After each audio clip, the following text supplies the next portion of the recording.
The vast, dusty landscape of the US-Mexico border holds many secrets, some as deep as 35 feet beneath its surface.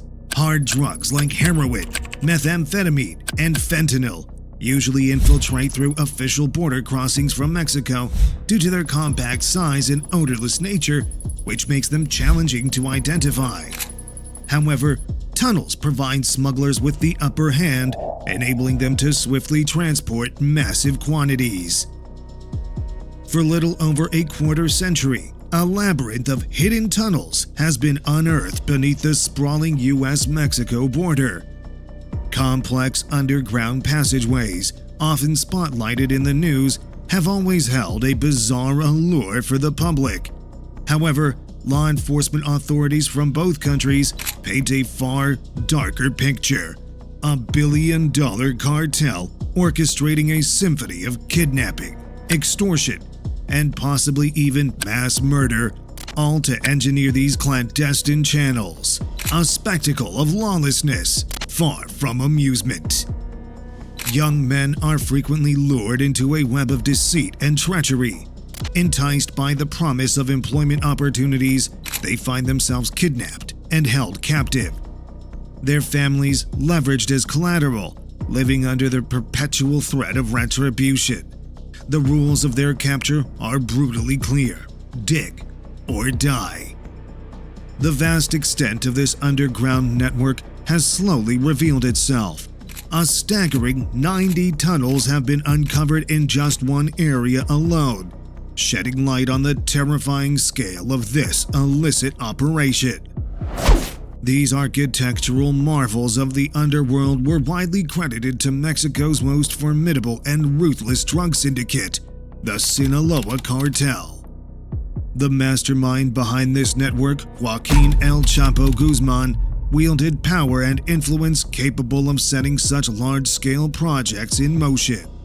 Barely a stone's throw away within the same desperate landscape sits the infamous La Mesa prison in the Mexican city of Tijuana.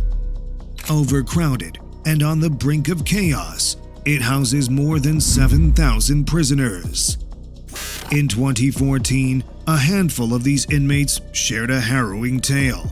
They are the fortunate survivors who managed to escape from the oppressive confines of the tunnels.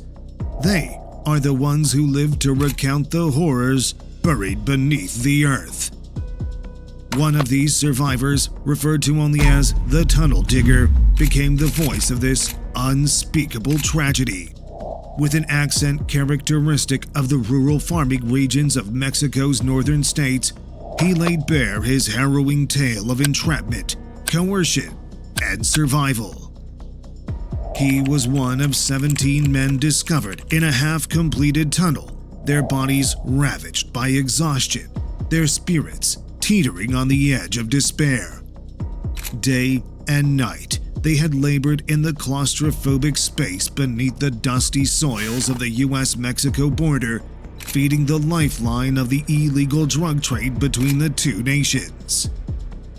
His story started in the winter of 2012, when he was looking for a job and ended up at a warehouse in Mesa de Otay, a busy area full of shops and businesses. After fighting with his wife, he wanted to find a new job and was excited about a chance to work across the border.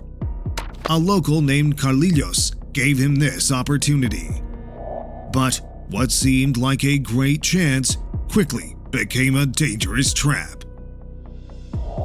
According to him, he walked into the empty warehouse. His hope quickly turned to fear.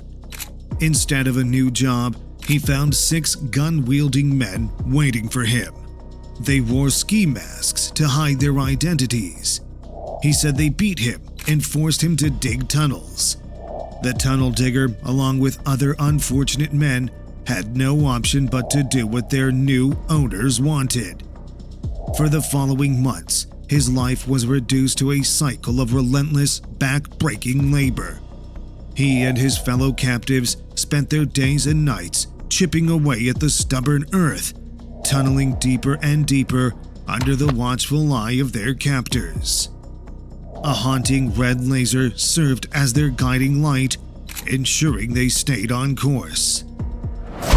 The only noises they heard were the sounds of their tools hitting the hard dirt and the continuous fear of the people who had captured them.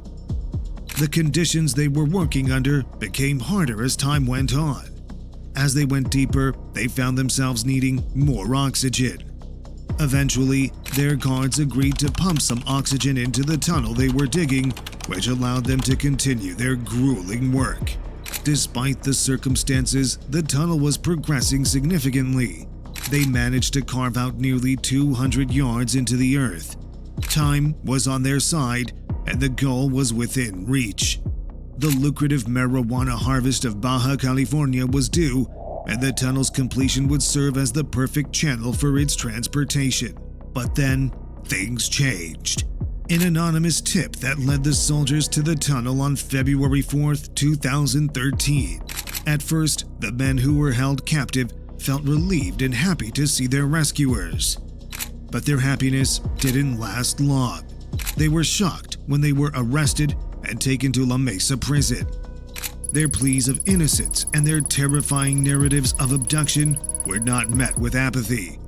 Their connection to the 10 kilos of marijuana found in the warehouse was irrefutable in the eyes of the law, and they consequently faced up to 35 years of incarceration. Their fate now lay in the hands of an overworked public defender. As days turned into weeks and months, their hope dwindled. Back home, the tunnel digger's family could do nothing but hold on to hope and pray. Hiring a private attorney was beyond their financial capabilities. The only solace they found was in knowing that he was alive, even though he was trapped in his own version of hell, as dark and confining as the tunnel he had been forced to excavate.